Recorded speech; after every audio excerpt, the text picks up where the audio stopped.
사랑하는 여러분, 주의 은혜 아래서 이렇게 만나게 되어서 반갑습니다. 지난 한 주간 여러분들 어떻게 지내셨습니까? 어떻게 살았는지도 모르는데 한 주가 휙 지나가고 말았습니다. 또 혹은 정말 어렵고 힘들게 살았습니다. 아니면 감사하고 행복하게 하루하루 즐겁게 살았습니다. 여러분들 각기 대답이 다르시겠지만은요, 이제 이번 주부터는, 오늘 말씀을 듣고부터는 하루하루가 감사하고 행복하고 신기한 날이었습니다 라고 고백할 수 있게 되기를 소망합니다. 은혜 받으면 그렇게 될 줄로 믿습니다. 두 사람이 케이크 하나를 먹게 됐는데요, 케이크를 먹으면서 둘이 먹으니까 반을 잘랐는데요, 어떻게 하다 보니까 한쪽이 좀 크고 한쪽이 작게 잘렸어요. 그런데 친구 하나가 크게 자른 거를 휙 가져갔습니다. 그러니까 친한 친구였기 때문에 작은 걸 먹게 된 친구가 화를 냈죠. 야, 큰 거를 그렇게 가져가면 이건 예의가 아니지 않냐? 이거는 아닌 거 아니냐? 그러면서 뭐라고 했어요. 그러니까 큰 거를 가져간 친구가 이제 되게 물어봅니다. 그럼 너는 어떻게 했을 건데? 나 같으면 큰 거 안 가져가. 그래, 그래서 내가 큰 거 가져갔어. 너 원래 작은 거 먹을 거였잖아. 묘하게 설득력이 있죠. 근데 기분은 나빠. 세상에 그런 일들이 있어요. 묘하게 설득력이 있는데 반박은 못 하겠는데 기분이 나빠. 우리가 살다 보면 가끔 말입니다, 기운이 빠지고 매사가 귀찮고, 다 귀찮고, 또 어떤 때는 누군가가 되게 막 미워지고요, 마음이 싸늘하게 식고, 심지어는 모든 것을 끝장낼 수도 있겠다라고 할 만큼 화가 나는 날이 있어요. 그때는 내가 모든 걸 다 엎어버릴 수도 있겠다 싶을 정도로 막 화가 나는 겁니다. 매사가 귀찮고, 그리고 그냥 미워. 다 밉고, 지금 마음 같아서는 다 엎어버리고 그럴 수 있겠다라는 생각이 들 때. 사실 이런 상황은 여러분의 삶에 문제가 있다는 이제 신호죠. 사실 그렇게 마음 상하고 마음이 무너질 때는 이거 잘못된 거라는 걸 알지만 거기서 벗어나지는 못해요. 근데 왜 그러냐면 대개의 경우에 앞서 말씀드린 것처럼 내가 원하는 삶이 있고 내가 원하는 것이 있고 그런 게 있는데, 그거를 내가 먼저 하기보다는 나도 힘드니까 주변에서 챙겨주기를 원하거든요. 배우자가 좀 챙겨주든지, 또 물론 내가 늘 작은 걸 먹었지만 혹은 내가 늘 참았지만 이번 한 번만큼은, 또 이런 상황에서만큼은 날 좀 배려해 줬으면 하는 그러한 이제 기대가 있는데 주변에서 그걸 안 해주는 거예요. 잘 모르니까. 그게 이제 딱 이런 상황이 맞으면, 내가 약해졌을 때 하고 상대방의 무관심이 맞부딪히게 되면 내 마음이 식어버리는 겁니다. 그래서 이제 이상한 감정들이 그렇게 나오게 되죠. 사실 우리가 이런 마음의 급류에 이렇게 휘말리게 되면 문제가 좀 복잡해집니다. 제일 복잡한 문제는 뭐냐면 내 마음의 손잡이를 사단이 쥐게 된다는 거예요. 이게 영적인 문제로 비화가 되거든요. 감정의 문제는 반드시 영적인 문제로 연결이 됩니다. 그래서 사단이 내 마음 손잡이를 잡아서요, 막 휘두르는 거예요. 본인도 이런 때 이런 말 하면 안 된다는 거 아는데 이게 막 튀어나오는 거예요. 이게 이제 마음 손잡이를 사단이 붙잡아서 그렇게 돼요. 그러면은 우리뿐만 아니라 이제 우리 주변의 사람들과 함께 고통을 나누게 되겠죠. 굉장히 어려워집니다. 그리고 주님의 도우심이 없다면 여러분은 바닥까지 떨어지고 파국을 맞게 됩니다. 그래서 대판 싸우든지 아니면은 하여튼 톡톡히 대가를 치르고 정신 차리고 나서 다시 하나씩 주섬주섬. 그런 삶은 행복한 삶이라고 할 수가 없어요. 그런데 불행히도 우리가 가끔 그런 때를 경험을 하지요. 이건 신자들에게도 마찬가지이고 그렇습니다. 사실 우리의 마음 손잡이를 하나님이 잡으셔야 하고 예수님이 잡으셔야 합니다. 그래야 뭘 하나 해도 예쁜 행동이 나오고 말 한마디를 해도 예쁜 말이 나오고 믿음의 말, 덕스러운 말, 좋은 결정, 이것이 1개, 2개, 3개 정도만 가면 바로 축복으로 연결되거든요. 좋은 쪽으로 한 3번만 방향 바꾸면 바로 하나님의 축복과 역사가 나타나는데, 그렇기 때문에 우리의 마음 손잡이가 주님 손에 붙잡혀야 하는데요. 그런데 다른 방법이 없습니다, 여러분. 말씀과 기도로 거룩하여짐이라. 할렐루야. 다른 방법이 없어요. 하나님의 은혜의 빛 앞에 여러분을 자주 내비치는 길밖에 없습니다. 근데 사실 우리의 마음 손잡이를 뺏기게 되면 사단이 제일 먼저 하는 게 기도는 해서 뭐하냐? 교회 나가서 뭐하냐? 네가 교회를 안 나가면 사람들이 힘들어할 거야. 너도 충격을 좀 줘. 뭐 이런 식으로 되게 묘하게 설득력 있는 얘기를 가지고 하는데 우리는 또 그걸 듣거든요. 근데 여러분, 하나님은 의로운 태양이시라고 말씀하셨는데요. 태양빛에 여러분을 드러낼수록 여러분의 상처는 빨리 회복이 되고 은혜 받는 자리에 여러분의 감정과 상관없이 그냥 믿음으로 여러분을 밀어서 은혜 받는 자리에 여러분이 성실하게 나오신다면 여러분의 마음을 우리 주님께서 붙잡으시고 좋은 곳으로 이끌어 주시는 줄로 믿으시기를 바랍니다. 그래서 오늘 어찌되었던 여러분은 은혜 받으러 이곳에 나오신 거잖아요. 승리하신 것을 축하드리고 오늘 여러분 받은 은혜를 가지고 세상을 이기는 정말 멋진 경험이 다음 주에는 여러분들의 삶에서 꼭 나타날 수 있게 되기를 소망합니다. 자, 오늘 본문을 보면 박해를 받게 됩니다. 성령의 충만으로 초대교회가 불처럼 막 일어나는데요. 공식적인 박해의 이제 첫 번째가 돼요. 사도들이 붙잡혀 갔어요. 예수님을 섬겼던 베드로와 뭐 이런 사도들이 예루살렘 공회에 붙잡혀 가서 경고를 받아요. 무슨 경고를 받냐면 예수의 이름을 말하지 말고 전하지 말아라. 그런데 이게 지금 어떤 분위기냐면 제가 경찰서에 끌려가서 혹은 법원에 끌려가서 경고를 받은 거예요. 한 번만 더 예배 드리면, 한 번만 더 설교하면 당신을 구속시키거나 죽일 수도 있다. 하지 마라. 이렇게 된 거예요. 얼마나 큰 시련입니까? 예수의 이름을 말하지 말고 전하지 말라는데 큰 어려움이죠.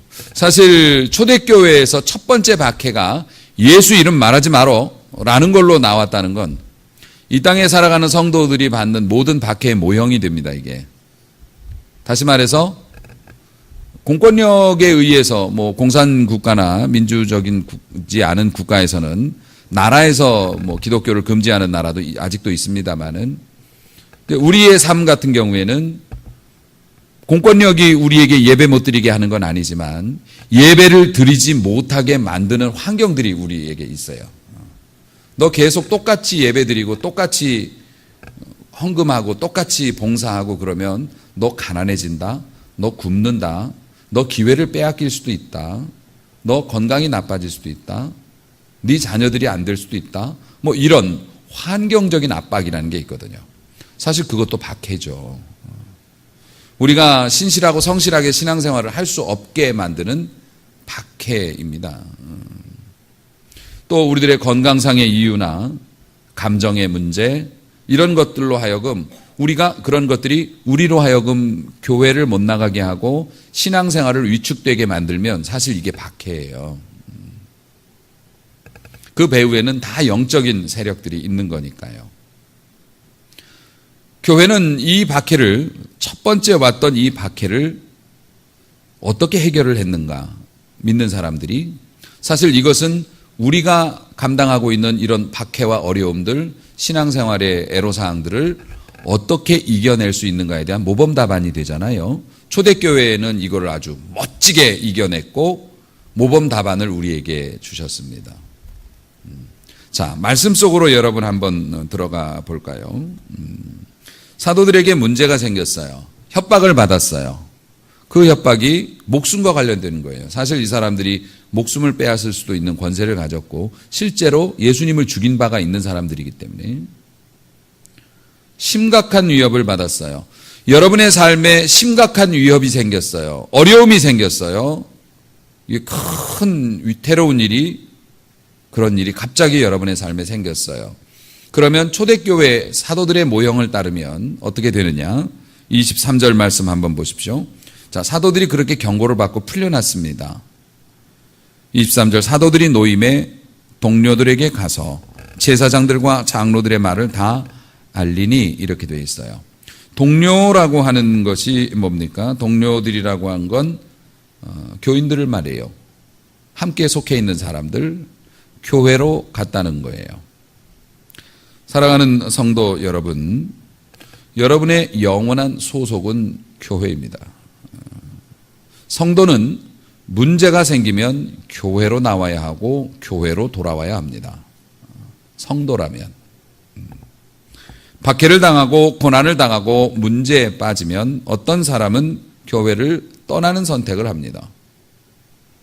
내가 여유롭고 면이 서고 형편이 좀 편안하고 이럴 때는 내가 자비심을 가지고 내가 기부를 하듯이 교회를 다녀주지만 내가 옹색해지고 내가 입장이 난처해지고 내게 불행한 일이 생기면 면이 서지 않는다고 교회를 등지시는 분들이 있는데 아주 잘못된 선택이고 구원받은 사람은 그렇게 하면 안 됩니다.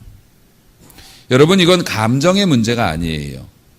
여러분, 힘들어지고 진짜 각박해지면 잘 믿는 사람도 마음 손잡이를 뺏기기 때문에, 사단에게 뺏기기 때문에 내가 마음이 우러나서 교회 나올 수 있는 게 아니에요. 이거는 공식으로 가야 되는 겁니다. 여러분이 산에서 길을 잃었을 때는 지도를 의지하죠. 내 생각과 다르더라도 지도를 의지해야 살아날 수 있는 것처럼 우리 성도들, 지금 여러분들 이 말씀을 들을 때 아직 어려움을 겪지 않은 상황이거나 그렇다고 하면 하나님의 진리의 말씀을 따라가야지 감정을 따라가서는 안 됩니다. 성도는 어려움이 생기면 교회로 피신해야 살 수 있는 줄로 믿으시기 바랍니다. 이게 진실이에요. 왜냐하면 교회는 하나님의 품입니다.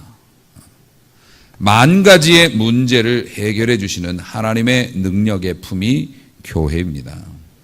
성도가 교회로 피한다고 하는 것은 교회 목회자나 또 혹은 성도들과 함께 나의 어려운 문제를 나누고 그리고 은혜 받으려고 도움 받으려고 이전보다 더 열심히 예배나 경건 생활을 하면서 함께 기도하는 것을 의미합니다. 사랑하는 성도 여러분, 이러한 상황이 이제 벌어져서 사도들이 문제가 생기니까 교회에 와갖고 나눴잖아요. 교회 품으로 들어와서 이 이야기를 나누니 교회는 뭘 했냐면 24절 말씀을 보시면 그들이 그걸 듣고 한 마음으로 하나님께 소리를 높여서 기도를 했어요. 소리를 높여서 기도했어요. 교회는 성도들의 문제를 놓고 기도하는 곳입니다. 어떤 문제든지 간에 교회에서 그것을 알게 되면 그것을 위해서 기도하죠.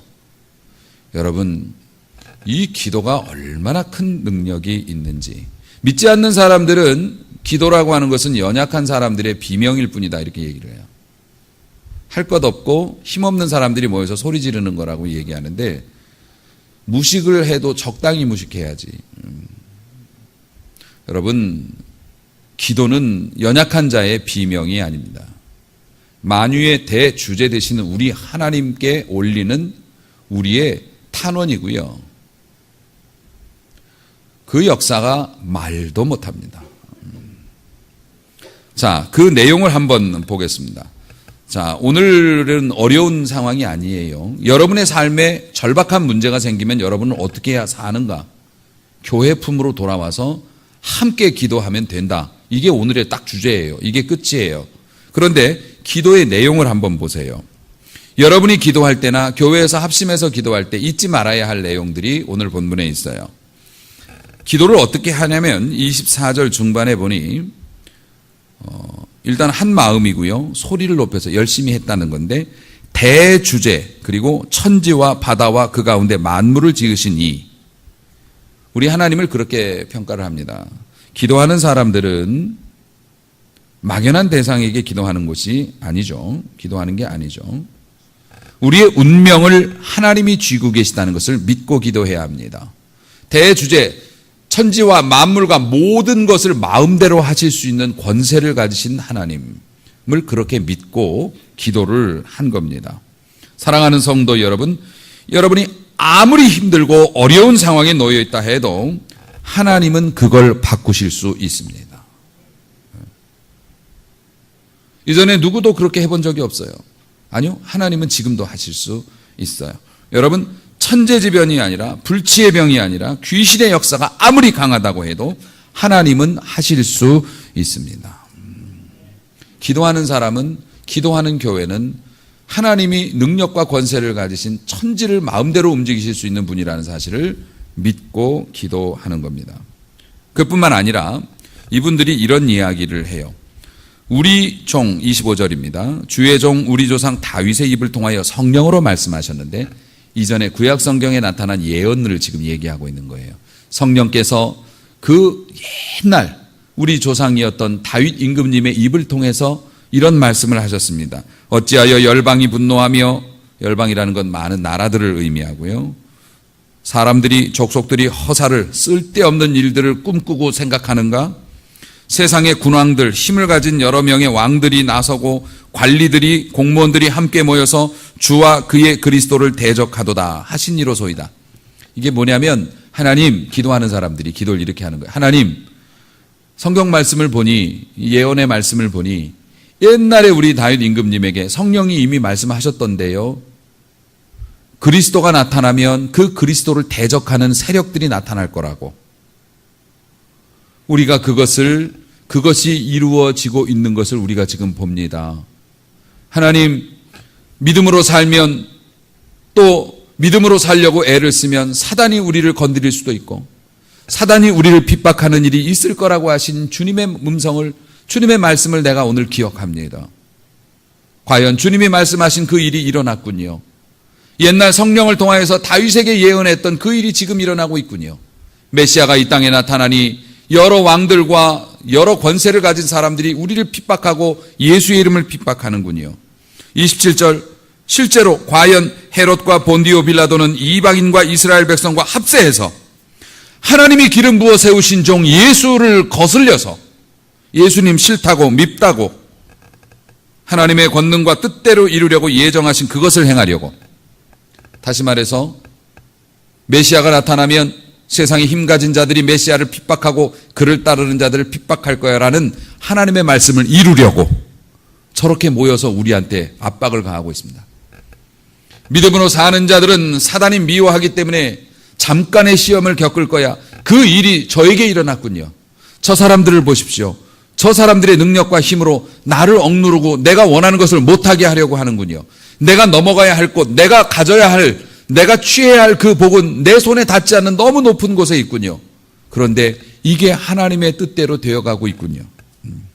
그러면서 29절 말씀, 이제도 그들의 위협함을 굽어보옵시고, 하나님 보시지요. 히스기야가 기도했던 것처럼 하나님, 저 사람들은 너무 강하고 저는 너무 약해서 저 사람들과 나 사이에는 하나님밖에는 이제는 안 계시오니 그들이 가져온 선전포고 문서를 하나님 앞에 내비치면서 하나님 이거 좀 봐달라고, 하나님 우리 문제 봐달라고, 우리 어려움을 봐달라고 하나님 굽어 살펴주시고 종들로 하여금 담대히 하나님의 말씀을 전하게 해달라고.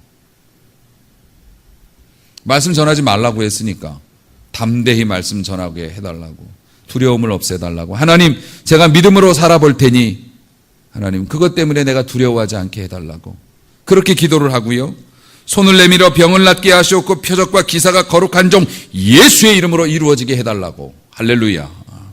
하나님, 믿음으로 살 테니 내 삶에서 기적이 일어나게 해달라고. 예수의 이름으로 살아볼 테니 기적이 일어나게 해달라고. 기도가 정말 멋지지 않습니까? 하나님, 일이 하나님의 예정 안에 있군요. 하나님의 뜻대로 되는 것이군요. 과연 제가 믿음으로 살려고 했더니 핍박이 오는군요. 하지만 이것을 이길 능력이 하나님께 있음을 믿고 제가 믿음으로 담대해질 수 있도록 하나님 도와주세요. 그리고 제가 믿음으로 살 테니, 예수의 이름으로 살 테니, 예수님 자녀답게 살 테니 역사와 기적이 일어나게 해주세요. 이렇게 기도를 했습니다. 사랑하는 성도 여러분, 여러분은 사명자예요. 사명자라는 건 일평생 여러분이 이루어야 할 일을 하나님이 주셨다는 건데요. 어떤 분은 목회자나 선교사만 사명자라고 하는데 아니요. 집에서 살림하시는 분들도 사명자예요. 자식을 낳아서 그 자식을 곱고 예쁘고 훌륭하게 길러서 세상에 배출하는 신학교 사명자예요. 하나님의 백성, 신의 아들을 키워서 세상으로 내보내는 사명자예요. 사업하시는 분도 여러분이 번창하고 성공하고 성경적으로 기업을 경영해서 이 세상의 경제 구조를 선한 것으로 바꾸고 여러분 때문에 먹고 사는 사람들이 많이 늘어날 수 있게 만드는 사명을 가지신 분이에요.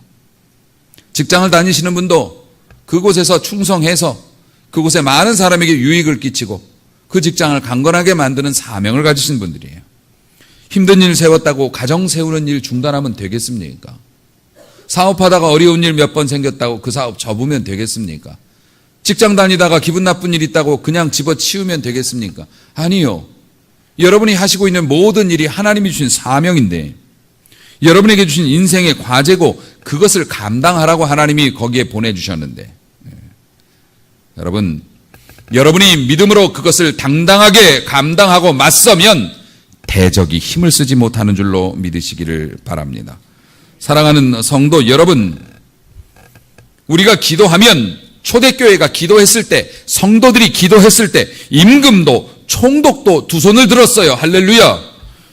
민족도 국가도 무너졌습니다. 세계 최강의 나라를 만들었던 로마 제국도 기도하는 사람 손에 허물어졌고요. 교회의 기도 앞에 지금도 귀신이 쫓겨가고 교회의 기도 앞에 땅이 진동하는 역사가 일어나서 오늘도 수많은 교회에서 수많은 성도들이 믿음으로 기도하면 하나님의 역사가 막 일어나는 것들을 우리가 보고 듣지 않습니까? 우리도 기도하면 되거든요. 하나님의 전능하심을 믿고 그리고 내가 믿음으로 살 테니 내게 능력 달라고 오늘도 기도하면 뿐만 아니라 합심해서 기도하면 주님이 놀라운 일을 이루어 주시는데요. 우리가 사명을 잘 감당해야 되기 때문에 그렇습니다. 이 땅에 태어나서 그냥 먹고 사는 게 사명이 아니고 내가 자녀들을 잘 길러내고 가정을 건강하게 가꾸고 또 내게 맡겨준 삶의 터전이나 여러 가지 일들 속에서 성공해야지 이게 사명 잘 감당하는 거니까 우리 그러고 살아야 되는데요. 자, 이렇게 기도를 열심히 했는데 31절 말씀을 보니 빌기를 다음에 기도를 마쳤더니 모인 곳이 진동했어요. 그리고 성령에 확 하고 성령이 그들 가운데 충만하게, 이거를 어떤 용어를 써야지 우리가 이빠이 충만하게 확 성령이 들어차니 어떻게 됩니까? 난리가 났어요. 담대히 하나님의 말씀을 전했어요. 여러분, 전하고 나서 초대교회에 나타났던 큰 변화 중에 하나가 뭔지 아세요? 정말 재미있는 일인데요. 32절 보니 믿는 무리가 한 마음과 한 뜻이 되어 물건을 서로 통용하고 자기 재물을 조금이라도 자기 것이라 하는 이가 하나도 없더라. 제일 먼저 교회 안에서 돈의 경계가 무너지더라고요. 그만큼 돈의 경계는 무서운 거예요. 물질은. 초대교회에서 성령 충만했을 때 제일 먼저 나타난 역사가 돈의 욕심을 내려놓는 역사였는데요. 사랑하는 성도 여러분, 저는 모인 곳이 진동하더니 이 말씀에 주목합니다. 모인 곳이 진동할 때 신학자들은 이 부분에 대해서 사람들의 마음이 떨렸다. 강력한 에너지 때문에 마음이 떨렸다라는 분도 있고요. 어떤 분은 실제로 지진이 일어났다라고 보는데 저는 지진이 일어났다는 곳에 마음을 둡니다. 저는 그렇게 믿어요. 모인 곳이 진동했대잖아요. 땅이 흔들렸대요. 하나님께서는 왜 성도들이 막 기도 열심히 했더니 땅을 흔들어 놓으셨을까요? 여러분, 현대에서 이렇게 지진의 위험에 대해서 우리가 실감하지 않습니까? 우리나라도 가끔 지진이 일어나고 옛날 동일본 그 대지진 쓰나미 이런 거 볼 때 봐도 공포스럽죠. 그런 일들. 요즘에 또 카메라들이 많아가지고 지진이나 사고의 현장을 그대로 우리가 볼 수 있기 때문에 더 두렵습니다. 지진이 일어나면 저도 어렸을 적에 좀 큰 지진을 한번 경험해 봤는데요. 콘크리트로 된 게 일반 그 건물이에요. 상가 건물인데 방에 누워 있는데 벽이 그 순두부, 연두부 이거 탁 치면 흔들흔들 하잖아요. 벽이 그렇게 콘크리트 벽이 울렁울렁 하더라고요. 제가 어린 나이인데도 눈을 비비면서 봤습니다. 벽이 그렇게 힘없이 고무 이런 것처럼 탁 치면 흔들거리는 것처럼 그렇게 흔들거리더라고요. 여러분, 조금 큰 지진이 일어나면 어떻게 됩니까? 폭삭 무너집니다. 세상의 어떤 것도요. 여러분, 지진이 일어날 때 사람들의 반응을 보십니까? 지진이 일어나면요, 대통령도 경호원도 참모총장이든 특수부대원이든 레슬링 선수건 모두 다 땅에 엎드립니다. 살려고. 인간이 이게 네 땅이고 저게 내 땅이고 법원에 가서 싸우고 이게 네 돈이고 이게 내 돈이고 싸우고 이 건물을 멋있게 지었다. 이 뭐가 좋다 나쁘다. 뭐 품질 따지고 뭐 따지고 하나님께서 한 번만 흔들으시면 그 모든 것이 아웃입니다. 인생 한 번 흔들으시면 하늘나라 가는 거고요. 세상 한 번 흔들어 놓으시면 인간이 싸우는 모든 것들이 몇 초 만에 아웃입니다. 사랑하는 성도 여러분, 성도가 기도하면 흔들리는 줄로 믿으시기 바랍니다. 하나님께서 땅을 진동하실 때 여리고성 같은 경우에도 인간의 방법이나 인간의 수단으로는 도저히 그 상황에서는 여리고성을 깨부술 수가 없잖아요. 하나님께서 어떻게 하십니까? 흔들으셨습니다.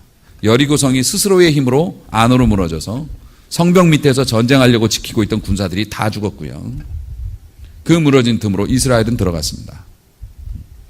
이 지진이라고 하는 거, 이 진동이라고 하는 건 하나님의 권능의 아주 그 다이나믹한 그 표현이죠. 성도들이 기도했을 때 땅이 흔들립니다. 땅이 흔들리는 것을 공포로 느끼지 않고 성령의 충만으로 받았어요. 왜냐하면 우리가 기도했을 때 하나님이 흔들어서 응답하신다고 믿었거든요. 은혜가 확 올라옵니다. 우리가 기도했을 때, 우리가 하나님 앞에 믿음으로 행했을 때 어떤 새로운 일들이 일어나면 우리가 어떻게 됩니까? 기도해서 이렇게 됐나 봐. 기도했더니 변했나 봐. 그러면 우리가 은혜 속으로 확 끌려 올라가죠. 사랑하는 성도 여러분, 우리 인간이 아무리 공교히 쌓고 무슨 계획을 세우고 그래도 하나님께서 한 번 흔드시면 끝장입니다. 여러분 앞에 놓인 문제가 아무리 높아 보이고 아무리 넘기 힘든 것이고 아무리 해결이 안 됐던 거라고 해도 기도하는 자 앞에서 하나님이 그 문제 한번 흔들어 버리면 그 문제가 스스로 무너질 줄로 믿습니다. 넘지 못할 일이 없어요. 여러분, 제발 말씀을 말씀대로 믿어보세요.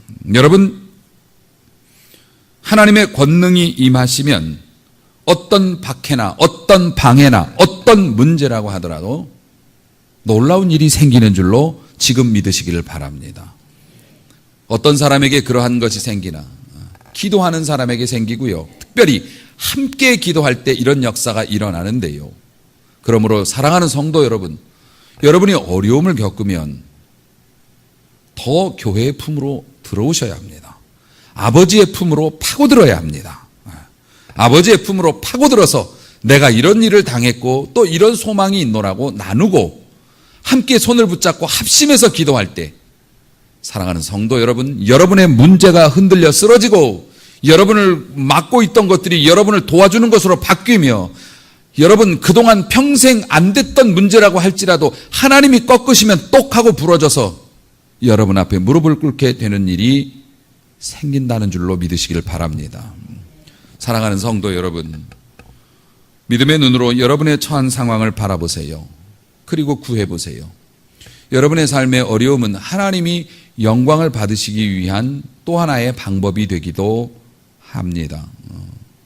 그러므로 그냥 고통에 마음 손잡이 내줘서 흔들리지 마시고요.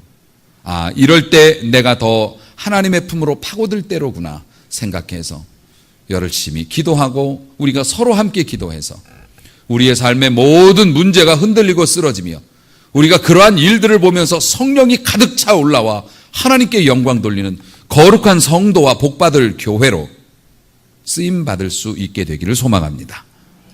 이 믿음 가지고 두려워하지 마시고 함께 기도합시다. 함께 기도해서 함께 이겨내고요. 여러분도 사도행전의 남은 한 페이지를 여러분의 삶에서 간증으로 채워낼 수 있는 놀라운 일이 일어나기를 주님의 이름으로 축원합니다.